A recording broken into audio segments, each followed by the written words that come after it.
राधे। जय श्रीमन नारायण। सभी कृष्ण भक्तों प्यारे भक्तों का स्वागत है हमारे यूट्यूब चैनल में।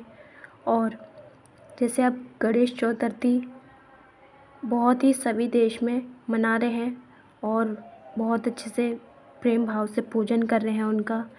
हमारे घर में जब गणेश जी आते हैं तो हमें बहुत ही प्रसन्नता और धूम धड़ाके से ढोल नगारों के साथ लेके आते हैं।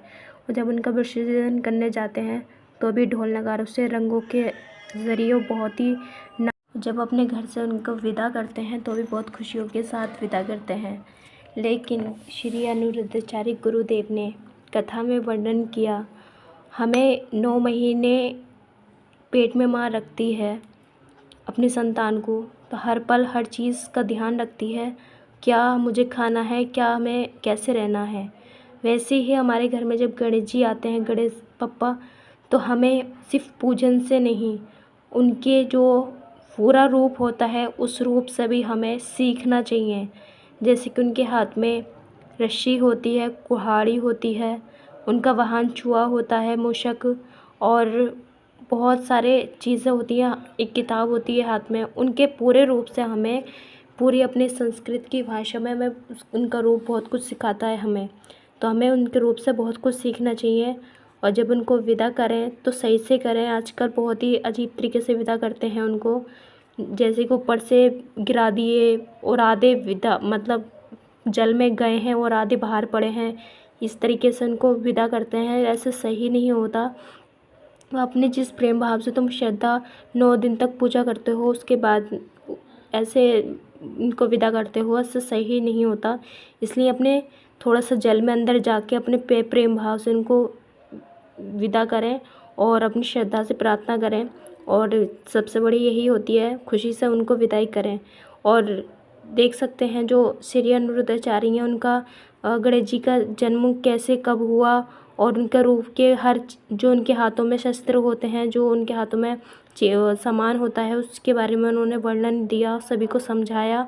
और कैसे पूजा पाठ करनी चाहिए और कैसे हमारे गणेश जी का पूजन करना चाहिए, उन सब के बारे में गुरुदेव ने बताया। और सबसे बड़ी हमारे सनातनियों की क्या पहचान है और क्यों गणेश चतुर्थी बनाते हैं, सभी चीज़ों के बारे में वर्णन दिया गुरुदेव ने। तो आप अगर इसके बारे में वर्णन जानना चाहते हो तो आप आस्था से जुड़ सकते हो। जो इनकी कथा 2, ढाई बजे, 3 बजे से भी स्टार्ट हो जाती है। टाइम थोड़ा सा आगे पीछे हो जाता है, लेकिन कथा रोज़ पढ़ते आती है। और बहुत ही प्रेम भाव से सभी भक्त, करोड़ों भक्त टीवी से आस्था से जुड़े हुए हैं और कथा सुनते हैं। बात करें देवकीनंदन ठाकुर जी की भी, जी हाँ, जो कथा में वो भी हर चीज़ का बारे में वर्णन करते हैं। जैसे कि भी सावन चल रहा था तो देवकीनंदन ठाकुर जी ने अपने ही वृंदावन में कथा कर रहे थे और शिव पुराण कथा के वर्णन से हमें सब कुछ समझाया। और अब गणेश चतुर्थी चल रही है, जो कि गणेश भगवान जी के बारे में वर्णन करते हैं गुरुदेव। हमें जैसे भी समझाने की प्रयास होता है वैसे वो समझाते हैं, अपनी तरफ से पूरा ज्ञान देते हैं। ज्ञान को समझना ना समझना वो हमारे ऊपर डिपेंड करता है, लेकिन प्रेम भाव से आप कथा सुनोगे सच्चे हृदय से मन लगाकर, तो हमें कथा में बहुत कुछ सीखने को मिलता है और बहुत कुछ कथा सिखा जाती है हमें। तो देवकीनंदन ठाकुर जी ये भी ब्रजवासी हैं, जो वृंदावन में अपनी कथा करते हैं और वृंदावन में ही रहते हैं। इनसे बहुत कुछ काफ़ी करोड़ों भक्त सीखते हैं और हर रोज़ इनका जीवन देख, बहुत पहले कथा वाचक है, बहुत पुराने। और जैसे कि श्री अनिरुद्धाचार्य जी, देवकीनंदन ठाकुर जी, ये भी वृंदावन में दोनों रहते हैं, प्रेमानंद महाराज जी भी। तो आप वृंदावन में जाओगे तो उनसे ज़रूर मुलाकात हुई होगी और आप ज़रूर मिले होंगे। और जैसे कि आप जानती हैं, आस्था से काफ़ी समय से इनकी कथा चल रही है और आती है। इनके जो भक्त हैं, इनके फैंस हैं, वो काफ़ी करोड़ों भक्त आस्था से जुड़े हैं और काफ़ी समय से इनको फॉलो करते हैं। और देखिए, सच्चे हृदय वाले भक्त जो होते हैं, प्यारे प्यारे कमेंट लाइक कर देते हैं, लेकिन जो उनको नहीं चाहते और तो वो सब्सक्राइब भी नहीं करते। तो चैनल को सब्सक्राइब ज़रूर कर लें, ताकि हम उनके बारे में रोज़ आपको दर्शन करा सकें, इनके बारे में बता सकें और इनके बारे में और जितना हो सके हम जानकारी दे सकें। तो अनिरुद्धाचार्य जी की वही सेवाएं, वही कार्य, वही करते हैं। उनकी सेवाओं को रोज़ दर्शन कराते रहते हैं आपको कि कैसे सेवा की, कहाँ सेवा की और कैसे क्या क्या करा गुरुदेव ने। तो अपने चैनल के माध्यम से हम इनके बारे में रोज़ाना वीडियो लाते रहते हैं। और अनिरुद्धाचार्य जी की वाणी जितनी पवित्रता है, जितनी वो उनकी अद्भुत वाणी है, उनकी जो भी कथा सुनता है हर कोई दीवाना हो जाता है। कथा हृदय में, मन में ऐसे बस जाती है, निर्मल कर देती है मन को। गुरुदेव मन को कंट्रोल कैसे करना चाहिए और अपने मन पे काबू कैसे करना चाहिए, हर चीज़ के बारे में वर्णन करते हैं कथा के माध्यम से।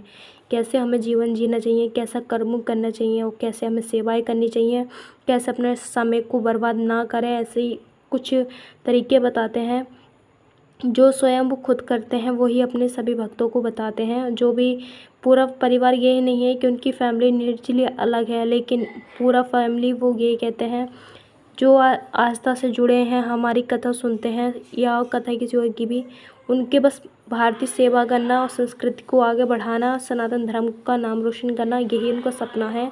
और ठाकुर जी की कृपा जिस प्रकार बरसे, ज़्यादा से ज़्यादा वो सेवाएं करें। उनको सेवा करने का बहुत ही आनंद आता है, सेवा करने का उनका बहुत मन होता है और सेवा उनको बहुत पसंद है करना।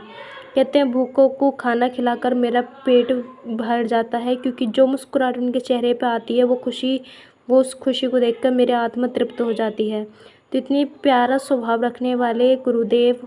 कहते सुंदरता सदा नहीं रहती, पैसा सदा नहीं रहता और ऐश्वर्य आराम सदा नहीं रहता, लेकिन स्वभाव जो तुम्हारा होता है वो हमेशा रहता है। लेकिन तुम जो कर्म करके जाओगे वो सदा तुम्हारा धरती पे भी नाम रहेगा और अपने तुम्हारा कर्म भी साथ जाएगा। कहते हैं खाली हाथ आए थे खाली हाथ जाएंगे, नहीं, तन लेके आए थे कर्म लेके जाएंगे। और प्रभु की भक्ति से जुड़ना है, जुड़ जाना है और अपने प्रभु के शरणागत ग्रहण कर ली है भक्तों ने। जो करना चाहते हैं तो कथा से जुड़े रहें, भजन करते रहें, नाम जप करते रहें, क्योंकि जो राधा रानी की सरकार की शरणागत में आ जाता है, राधा रानी उन्हें अपने पापों से, सभी पापों से मुक्त करके अपनी शरणागत ग्रहण करा देती हैं।